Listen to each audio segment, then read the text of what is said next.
Good morning, learners and viewers. Welcome to the session of Masters of Business Administration. And today this session is for project management, that is MMPO002. We will be continuing with Unit 2. Last time we were talking about project feasibility analysis. In continuation to it, now how this project feasibility study is conducted. A feasibility study involves performing a detailed analysis of an existing business problem or opportunity, identifying the various solutions, alternatives available, and the probability of each option meets the requirement. The resulting document is called as feasibility study report, and it contains a complete description of the problem or opportunity at hand, list of criteria that the solution should address, list of all available alternatives by which the solution can be delivered, feasibility assessment of each of these alternatives, list of threats and challenges associated with each of the alternatives, and ranking of these alternatives, and the most preferred alternative preferred for implementation. A feasibility study report is presented by the senior leadership team to the business sponsor or client. A feasibility study may be conducted before concluding the business case, but generally they are conducted simultaneously so that the study is more thorough. What are the steps for conducting the project feasibility study? Examine the business problem or the opportunities, which includes a study of business environment. Before conducting a feasibility study, it is recommended to have a full understanding to the business problem to be addressed. This can be achieved by studying the business environment through the following: identify short, near, and long term business vision and strategies, identify department and its location, identify the information which is relevant to the project, list the data repositories and databases, list each technology relevant to the project with the description of its architecture and interfaces, and to list each organizational process relevant to the project with clear flow diagrams. Second one is the business study the business problem. Identify the central business problem which needs to be addressed. Note the reasons with details of why the problem exists, its impact on the business, and the time frame in which it needs to be solved. These problems can be related to business process, which includes efficiency, robustness, timeliness, business unit, lack of clarity, alignment, inadequate performance, data quality, and third one is technology, its reliability, relevance, and scalability. Third one is the study the business opportunities. List business opportunities identified with details of why and how the opportunity currently exists and the time frame until which it is likely to remain. The examples can be the new market requirement, lack of competitors to meet a demand or change, new product ideas, and new technologies available to build products up. Second one is to identify the requirement. Start with note the key business drivers. This includes examples such as a certain objective that has to be achieved within a predetermined time frame, alignment to a future change in legislation, regulation from a particular date, ability to achieve competitive first entry advantage available for a limited duration, and forthcoming changes in business or extended marketplace, will happen within a limited time frame. Second one is characterize the business requirement for each business problem or opportunity. List the requirement that needs to be satisfied for being qualified as an acceptable solution. The examples can be for a business problem of poor business efficiency, the business requirement should be a new process that involves efficiency. And for a business opportunity involving a new product launch, the business environment can be established for a new business unit to deliver the product. Thirdly, to undertake a feasibility study. Once the business environment, drivers, problems, and requirements are identified, a detailed feasibility study can be undertaken. Following is a step-by-step procedure for studying the feasibility of each of the problems and or opportunities. Initially, identify the potential solution. Generate a complete list of potential solutions to the business problem or opportunity. List the components of each of the potential solutions and describe the purpose of each of the potential solutions. Second one is to undertake the assessment. Assess the actual feasibility of each alternative solution through a range of methods, few of which are prototype building. Create a subset or a smaller version of the complete solution to prove that the solution of the product will look like or the process by which it will be achieved. Prototyping is developed generally for the highest risk area of the solution. For example, before building the Statue of Unity, the project team built three different sub-sized prototypes to seek inputs from all stakeholders. Imagine if they didn't build a prototype in the first place, how would they address the suggestions, criticism that would have been received after the actual statue is built?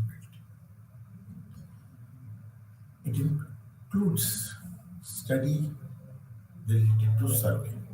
For project meant for internal consumption or development, surveying staff members is useful. This study can assess how likely are the end users going to use the solution or what features are mandatory to get users buy-in and agreement for implementation flawlessly. Evaluate the results. Measure the overall result of each assessment through scoring in terms of how the actual values compare to these initially expected. For non-tangible or non-quantifiable considerations, the results need to be measured on a qualitative scale of perceptions of the survey respondents. Fourth one is identify any risk. List the foreseeable risks associated with the deployment of each solution. Risk are defined as an event that may cause to reduce or deny the effectiveness of the solution after the conclusion of the delivery. Also note that the probability of encountering the risk and its likely impact should the risk occur. While it is advisable to have risk mitigating actions for all those risks, at least those risks which are beyond a certain threshold should have robust risk mitigation actions. Prioritize the issues. This step is to look for issues that can be encountered while adopting any solution. Issues are different from risk in the sense they are certain while still adversely impacting the ability of the solution to produce the required output. The actions required to resolve a particular issue needs to be recorded and assigned appropriate priority rating so that while assessing the feasibility of a solution, then comes your record assumptions made on the study. List any assumptions that are considered as prerequisite for adopting any solution. For example, the study does not consider the possibility of change in any legislation or government policy or global events that will result in a particular situation. Rank the feasibility results. First of all, define the criteria. Specify the criteria used to rank each solution option and describe the scoring and the weighing mechanism used to produce an overall result. Give ranking scores. Score each option against the identified criteria and present in a sorted form with the higher score at the top and the lower ones at the bottom. First one is identify the feasibility outcome. Based on the total score, what we have obtained, identify the most feasible option to be recommended for the implementation. Most often, the project feasibility report will list out two to three best options as the senior management might have an alternate strategy that they want to explore, and the project team should be prepared with multiple feasible options for their consideration. Now we move on to unit 3, that is related to project charter. As the conceptual stage of the project and before its initiation, there are requirements, conditions, and assumptions that form the boundary of the project. If the project is executed within this boundary, then it will deliver the expected results. The project charter is the document that contains this information. Besides, the project manager can also utilize this document within the organization as a formal authorization of the project, and as a result of this can legitimately claim the resources and funds from within the organization while executing the project. Now, what is a project charter?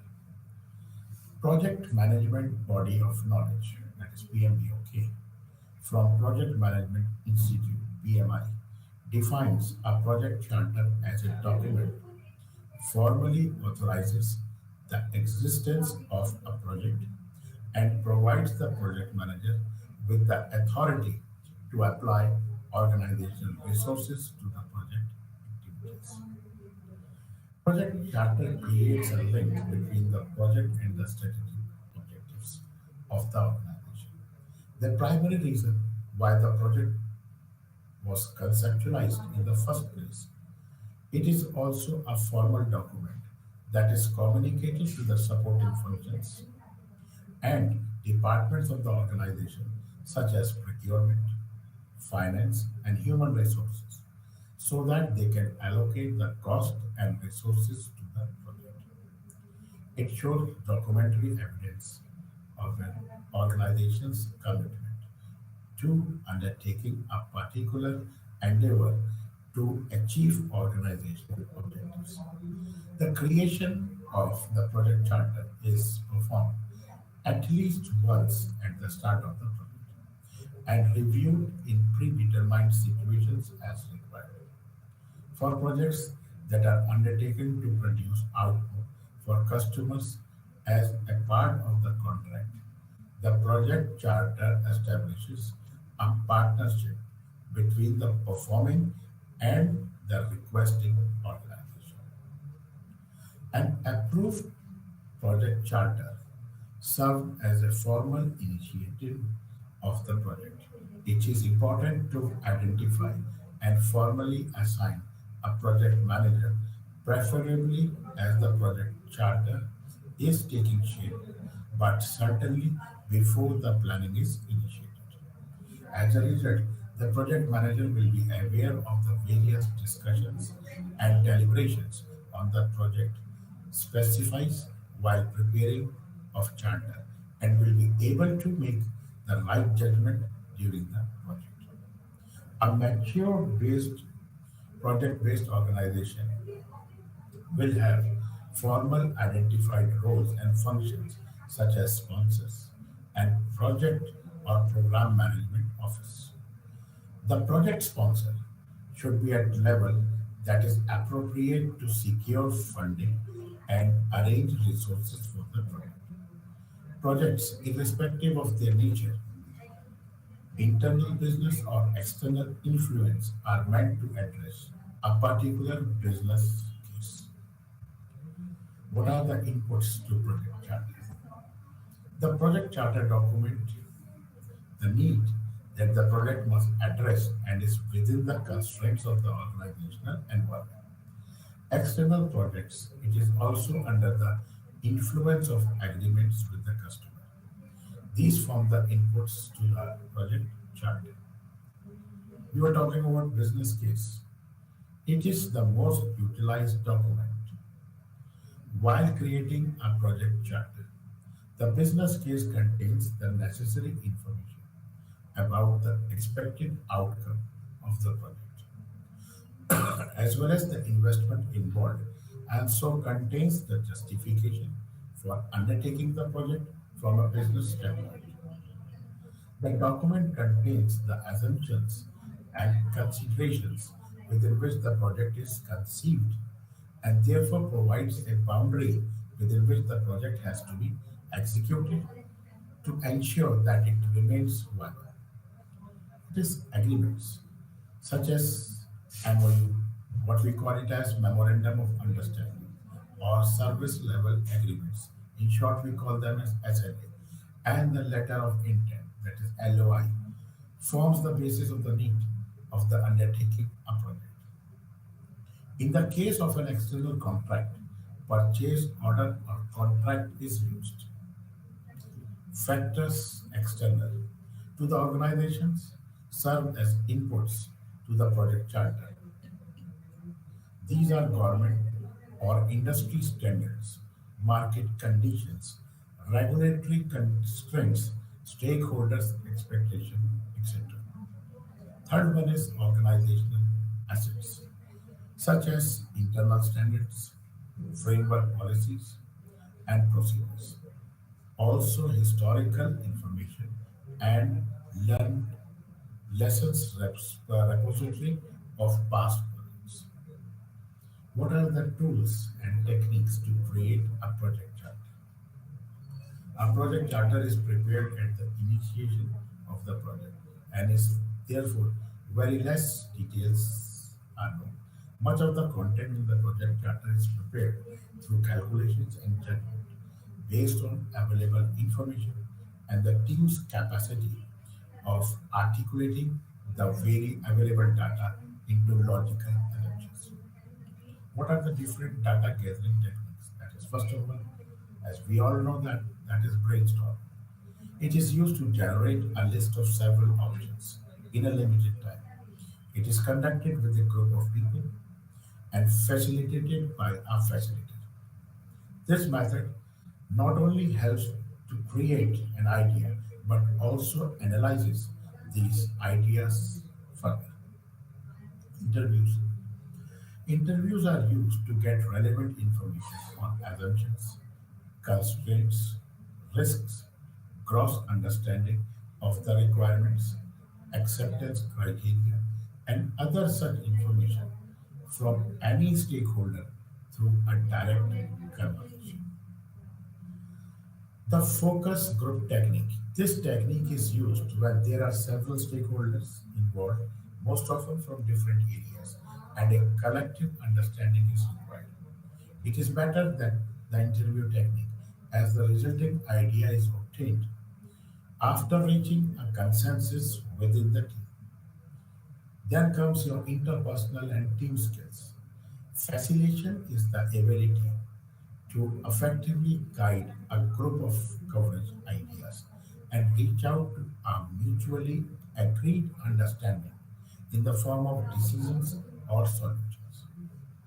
A facilitator is responsible to ensure that there is no bulldozing of ideas by a few or individuals are heard and are motivated to contribute. The ideas are generalized towards the results, and the final output has a buy-in of all the parties participating in the process. Conflict management. This is used to deal with situations that may arise during group events to direct the team into meaningful discussions and avoid situations that may end up in distrust, non-cooperation, and lack of participation among the participating members. Then comes your stakeholder analysis. In the project chartering stage, it is important to identify the stakeholders. While a detailed list and analysis of stakeholders may not be required or even feasible, key stakeholders should be identified and should feature in the stakeholder register. A stakeholder register is a term for the document which contains the name of the stakeholders in addition to other relevant details required for the project.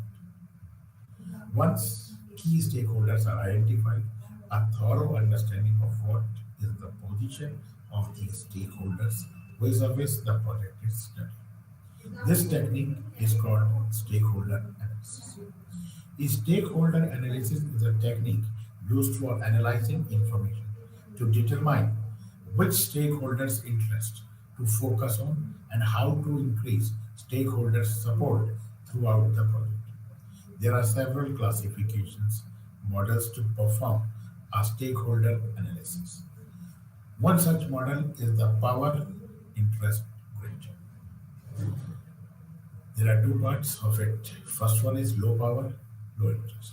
These stakeholders might not be priority attention, but should be monitored closely as they may enhance their level of interest or power.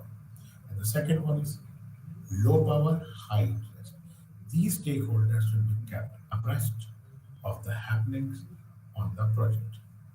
This is a grid basically, which is divided into four quarters. And down the vertical line, we move from low to high, and on the horizontal line, we move from low to high. That is in terms of the interest. Third one is high power, low interest. These stakeholders should be kept satisfied by the brief project updates, as while they may have less interest in the project.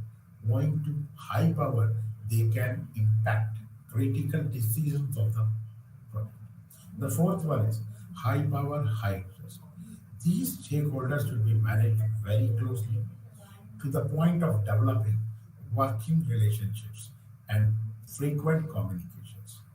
The team should identify ways and means to enhance their positive involvement in the project.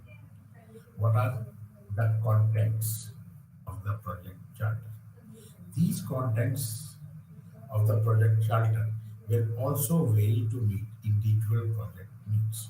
Typical information included in a project charter includes the following: the name of the project and the date of approval, the name of the project key personnel and contact details, a high level schedule with planned start and finish dates, a brief of the project's estimated cost and budget allocation, a brief description of the objectives, business needs, or other justifications for the approval of the project.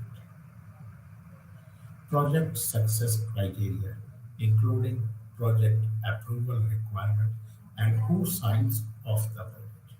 Summarize plan for managing the project. That is the brief of the project management plan. A role and responsibility matrix, that who will be doing what and who will be going what which responsibility.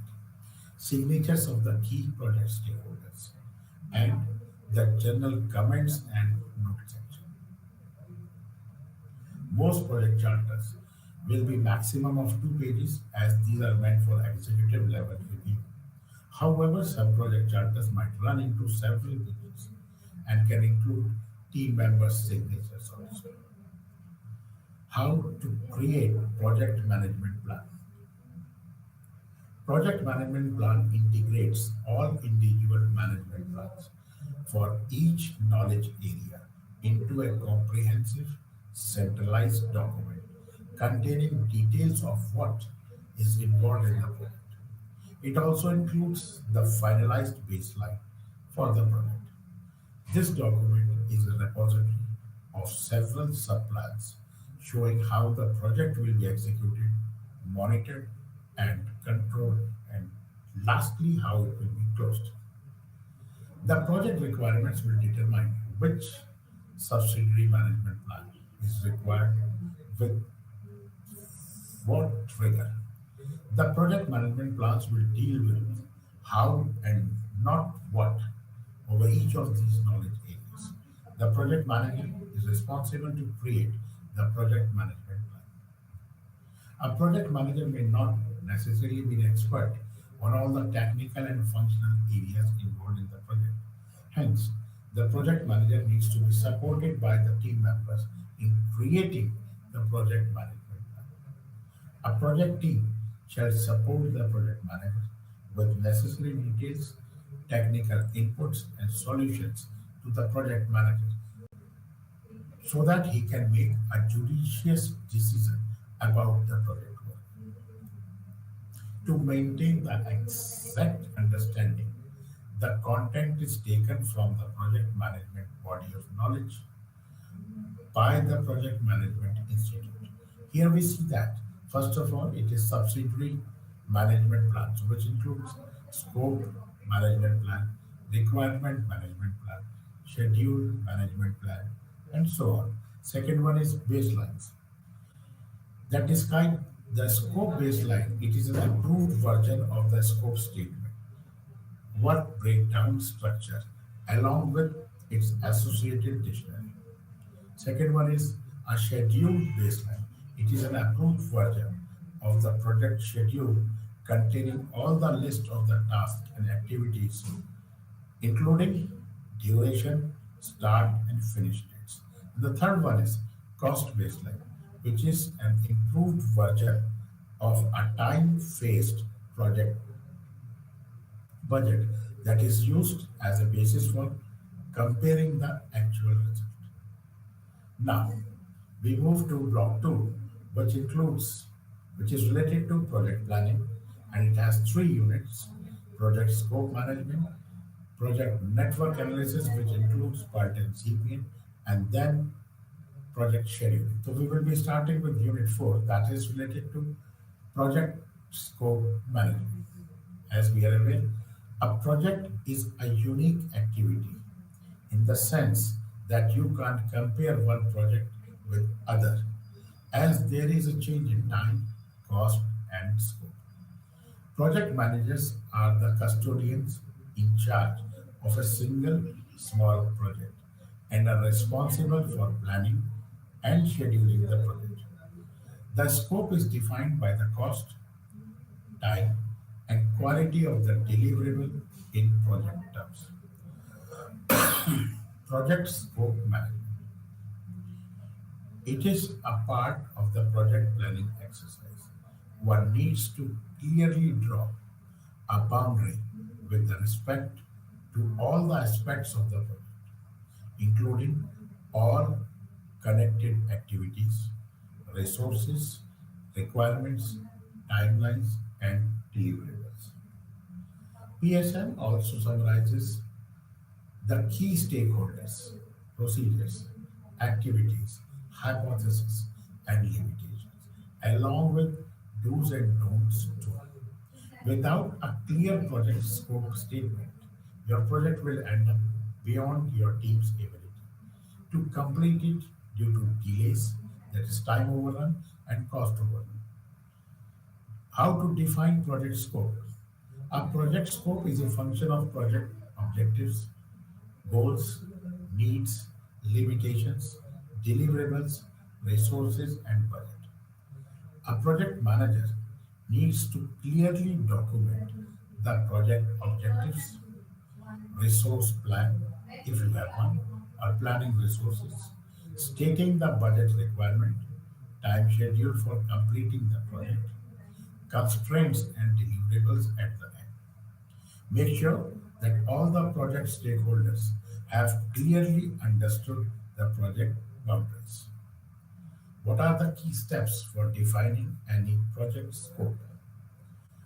Clearly defining the objectives, create a sound resource plan, budget requirement, it may be stage-wise or phase-wise.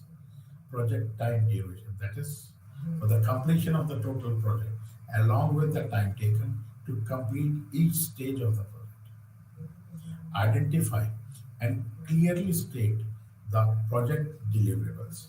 Define the key milestone stages of the project and the constraints if they are any, and drafting the scope document and getting them approved by all the stakeholders. Sometimes, due to the changing requirement, specifications and priorities, the project scope gets expanded over time and is known as scope creep. What are the examples of project scope creep? We talk about project, creating a website for the new venture which you are planning for. Following is the key ways the project scope might look like.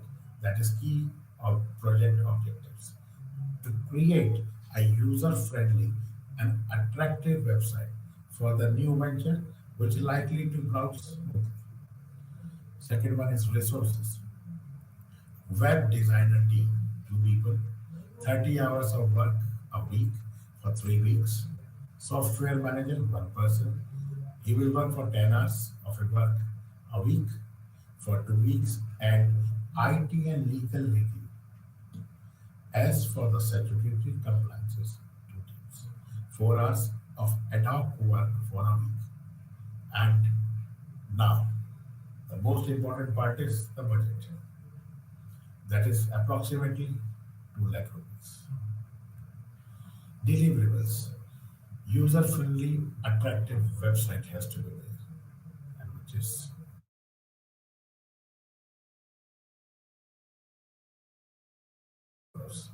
project initiation and identifying the stakeholders in weeks time.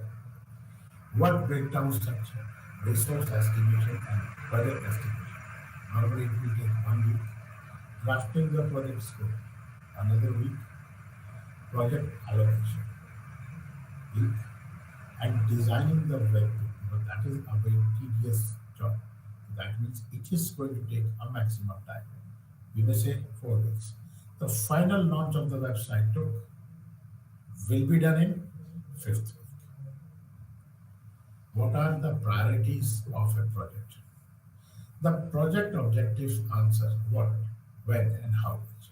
It also defines the priorities of a project, which includes time, scope, and cost. One will have three scenarios on which these priorities are reviewed. These priorities will have constraints where no other options will be available because of the requirements is fixed with a parameter accepting whatever is available. And last, there is a chance of enhancement, optimizing over others. The reasons for project trade-off are due to the relative importance of criteria related cost, time, and scope. For example, if the date is fixed, then the project is in time. Constraints, scope, accept, and cost enhance, meaning the project must be completed on a specific date. The scope revert to meet the objectives of time and cost and look for a possibility to reduce the cost. For the given priorities, one can have the following three scenarios. Priority one. The condition here is time constraint, scope accept, cost enhance. We can take up an example of corona vaccine or energy efficient engine. In second case, that is priority scenario two, here the time constraint, scope enhance, and cost accept, which is a wedding party in India or a birthday celebration. Third one is priority scope 3, which is under the conditions of time accept, scope constraint, and cost accept. Here, it is construction of a living colony on the moon and hyperloop transport system. And then comes your work breakdown structure. That is, in short, we call it as WBS. Work breakdown structure is a project management tool which establishes a step by step approach for completing any kind of project, which ranges from very small to complex. WBS will help in planning various deliverables with timelines. WBS is used to estimate the time, cost, and scope which are required for a project. This is a top-down approach for making the work packages to an extent of smallest assignment, where there is a very slim scope for subjectivity. WBS is breaking down the project into possible levels where there is much scope for objectivity to estimate the appropriate requirement of time, cost, and scope. WBS level depends on the size and complexity of the project. Smaller projects will have a maximum of two levels, and a complex project like the Mangalyaan mission may have multiple levels. So, how this hierarchical composition of WBS works? Project 1, level 1 is project, that is a complete project. Level 2 is major deliverables. Level 3 is sub deliverables. Level 4, sub deliverables, that means below that. Level 5 is cost resource account, and which includes summing of work packages for monitoring progress and responsibility. Level 6 is related to work packages assignments. We take up an example of the school building.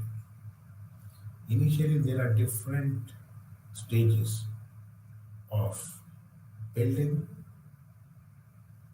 or creating a school building. First of all, it starts from site preparation, then includes site cleaning, fencing, that means you are acquiring that land. Then come your buy resources, estimate cost, now to buy material and equipments and recruit manpower. Thirdly, it moves to the construction of the building, build foundation, build structure, painting, plumbing. Then clean up or remove the scrap. Then comes on the fifth level, it comes handover deliverables. That means in that stage, the building will be handed over to the authorities. If we take up a construction of a house example, in that case, different works are there. If we talk about level one, which includes internal, and the elements are electrical and plumbing. If we talk about the foundation, that means you have to excavate and steel erection. Third one, external part, that is masonry one or building finishes. This construction of a house has been broken up into three components. What are the advantages of WBS?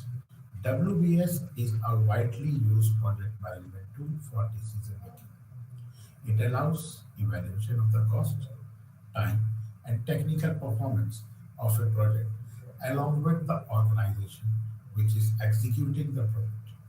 It helps in project planning, time scheduling, and budget estimation. It describes communication channel and helps in coordinating various projects, components, and stakeholders. It enables management with the required information to various departments and function in the organization. It also assists in the development of an organization breakdown structure, which helps in assigning project responsibilities to various departments, centers, units, and individuals. Work packages. The work package is the lowest bottom level of the work breakdown structure. which gives quantifiable subjective parameters, such as at the work package level, one can easily estimate how much work is there and how much work needs to be done. Second one is what are the resources required for completing the work can be easily assessed. Third one is easy to estimate the time taken to complete the work. Fourthly, it identifies the number of manpower required to complete the work package. And lastly, it determines milestone in the work package completion. What is responsibility matrix? It is a simple matrix used by the project manager in assisting roles and responsibilities for individuals to complete the task deliverables assigned to them. Responsibility matrix is also called as linear responsibility chart, which identifies the list of tasks to be accomplished and the responsibility of individuals with respect to a particular task completion in the project. Now, we move to Unit 5, that is Project Network Analysis. Under this, we will be talking about PERT and CPM. To start with, first of all, we will be discussing about network analysis. Network analysis is a method of planning and controlling projects by recording their interdependence on a diagrammatic form that enables each fundamental problem involved to be tackled separately. Network analysis clearly shows the interdependence between jobs to be performed in context of a project and thus enables people to see not only the overall plan but the ways in which their own activity depends upon or influence those of others. It allows the total requirement of man, material, money, machinery, and space resources to be readily calculated and also indicates where the delaying of non-critical jobs, that is the jobs which do not immediately affect the duration of the project, may be used for optimal utilization of resources. Network analysis is a technique related to sequencing problems which are concerned with minimizing some measure or performance of the system, such as the total completion time of the project, the overall cost, and so on. The technique is useful for describing the elements in a complex situation for the purpose of designing, planning, coordinating, controlling, and making decisions. A network is a graphical representation of logically and sequentially connected arrows and nodes, representing the activities and events, respectively, of a project. An event is the beginning and the end point of the activity and is represented by a node. Network scheduling is a technique used for planning, scheduling large projects in the field of construction, maintenance, fabrication, etc. It is a tool for minimizing problems in the execution and controlling critical factors in a project. Program evaluation review technique, what we call it as PERT, and the critical path method, what we in short call it as CPM, are two planning and control techniques for keeping a project schedule on track to complete within the scheduled time. The critical path method or critical path analysis CPA is an algorithm of scheduling a set of project activities. It is commonly used in conjunction with program evaluation review technique. In short, we call it as PERT. A critical path is determined by identifying the longest stretch of dependent activities and measuring the time required to complete them from start to the finish. The program or project evaluation and review technique, it is a statistical tool used in project management, which was designed to analyze and represent the tasks involved in completing a given project. Network concept, meaning and objective of network analysis. Network analysis is a method of planning and controlling projects by recording their interdependence in a diagrammatic form that enables each fundamental problem involved to be tackled separately. The main objective of the network analysis are to foster increased orderliness and consistency in the planning and evaluating of all areas in the project, to provide an automatic mechanism for the identification of potential trouble spots in all the areas which rise as a result of failure in them. Thirdly, to structure a method to give operational flexibility to the program by allowing the experimentation in a stimulated sense. Fourthly, to effect speedy handling and analysis of the integrated data, thus following for expeditious correction of recognized trouble areas in project management. Steps involved in network analysis. Network analysis achieves their purpose in three broad steps. First one, they represent in diagrammatic form a picture of all the objects or activities to be accomplished and of their dependence on one another. The way in which this is done is to construct what is known as network diagram, in which each job is represented by an arrow in the diagram. The way in which the arrows are linked indicates the dependencies of the job on each other.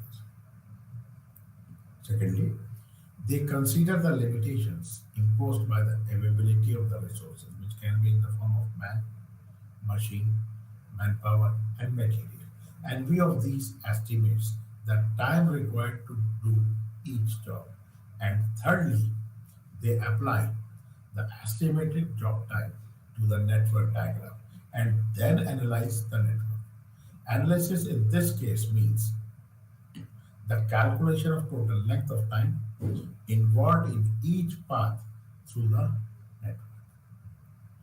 What is the significance of network analysis? Now the question is why we are learning and why we are discussing.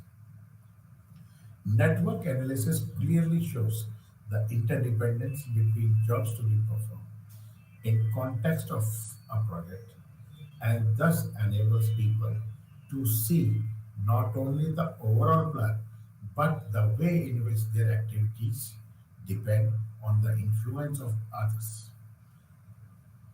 Secondly, by splitting up the project into smaller activities, it consists in the estimation of their durations and thereby leading to more accurate targets. Thirdly, it enables stricter control to be applied since any deviation from the schedule is quickly noticed. And lastly, it allows the total requirement of man, material, machinery, and space resources to be readily calculated and also indicates where the delay of non-critical job may be used for optimum utilization of resources. Fifth one is to identification of the critical path. It has two advantages. If the completion date has to be advanced, attention can be concentrated on speeding up the relatively few critical jobs. Secondly, money is not wasted on speeding up non-critical jobs. It also allows modification of policy to be built easily, and their impact can also be assessed quickly. It allows schedules to be based on consideration of costs so as to complete projects in a given time at minimum expenses. What are the limitations of network analysis? The only real disadvantage of network analysis as a planning tool is that it is a tedious and exacting task if attempted manually. The calculations are done in terms of the sequence of activities, and this is all that is required. A project involving several hundred activities may be attempted manually. We have standard computers programs for network analysis, which can handle project plans up to 5,000 activities and more, and can produce output in various forms. A computer only consists with the calculation and with the printing of prints of operations sorted into various orders. The project manager is still responsible for the planning and must still make the necessary decisions based upon the information supplied by the computer. The computer cannot take over this responsibility. Equally important is the fact that the computer output is only as accurate as its input, which is supplied in the first instance by human beings. What are the rules of drawing the network construction? Network scheduling is a technique used for planning and scheduling large projects in the field of construction, maintenance, fabrications, purchasing computer systems, etc. The technique is a method of minimizing the trouble spots such as production, delays, and interruptions by determining critical factors and coordinating various parts of overall job. There are two basic planning and control techniques that utilizes a network to complete a predetermined project or schedule. These are program evaluation review technique, that is PERT, and the second one is critical path method, that is CP. A project is defined as a combination of interrelated activities, all of which must be executed in a certain order for its completion. The work involved in a project can be divided into three phases corresponding to the management function of planning, scheduling, and control. We'll start with planning. This phase involves setting the objectives of the project and the assumptions to be made. Also, it involves the listing of tasks or jobs that must be performed to complete a project under consideration. In this phase, man, machine, and materials required for the project, in addition to the estimates of cost and duration of the various activities of the project, are also determined. Second one is scheduling. This consists of laying the activities according to the precedence order and determining the start and finish time of each activity. Secondly, the critical path on which the activities require special attention. And the thirdly, slack and float for the non-critical paths.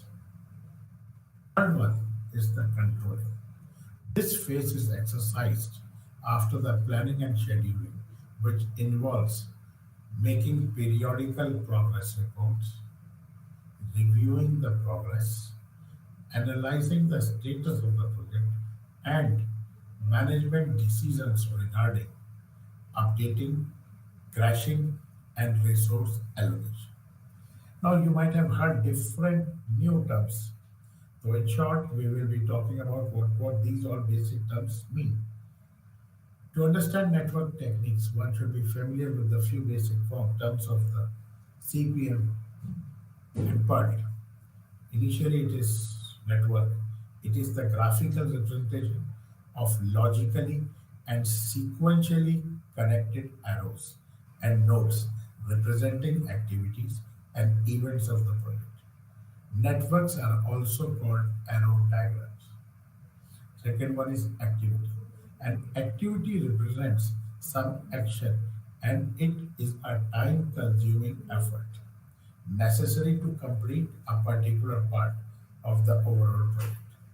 Thus, each and every activity has a point of time where it begins and the point of time where it ends. This is represented by a network, by an arrow. Here, A is called the activity. Event, the beginning and the end point of an activity are called event or nodes. Event is a point in the time and does not consume any resource. It is represented by a numbered circle.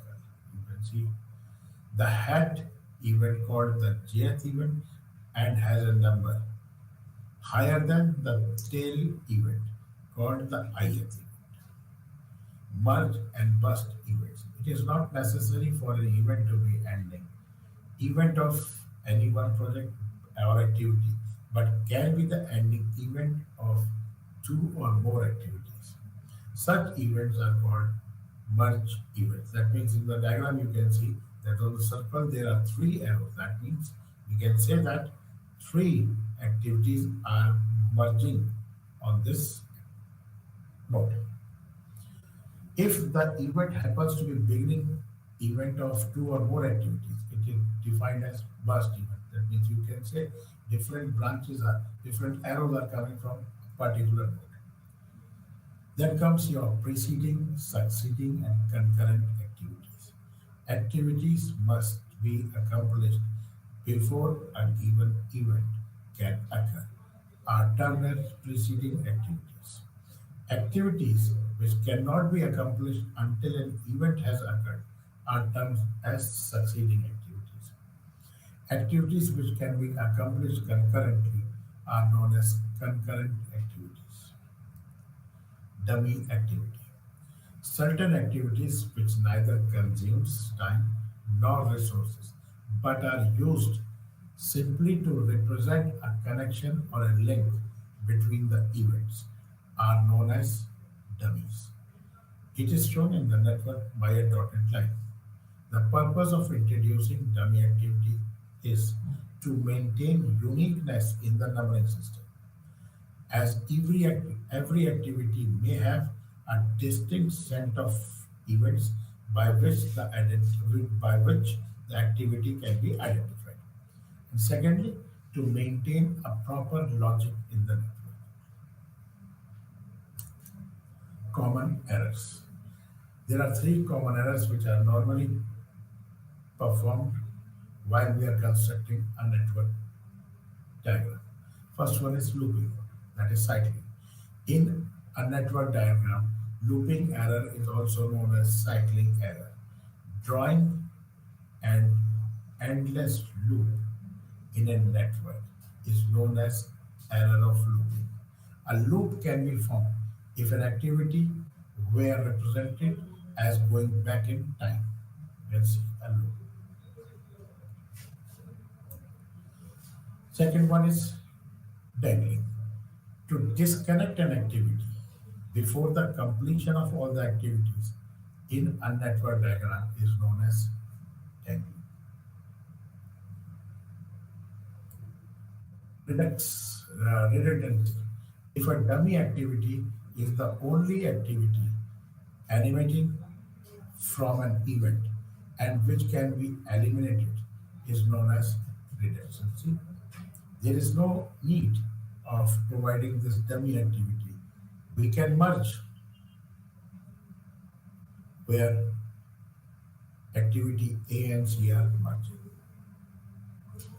What are the rules for network construction? There are a number of rules in connection with the dangling of activity and the activities of a project network. First, try to avoid arrows which cross each other like this. Use straight arrows. No event can occur until every activity preceding it has been completed. An event cannot occur twice, that is, there must be no loop. An activity succeeding an event cannot be started until that event has occurred. And use arrows from left to right, that means like this. Avoid mixing two directions. Vertical and standing arrows may be used if necessary. Dummies should be introduced if it is extremely necessary. The network has only one entry point called the start and the event and the one point of emergence called the event or terminal. With this, we will be concluding today's session.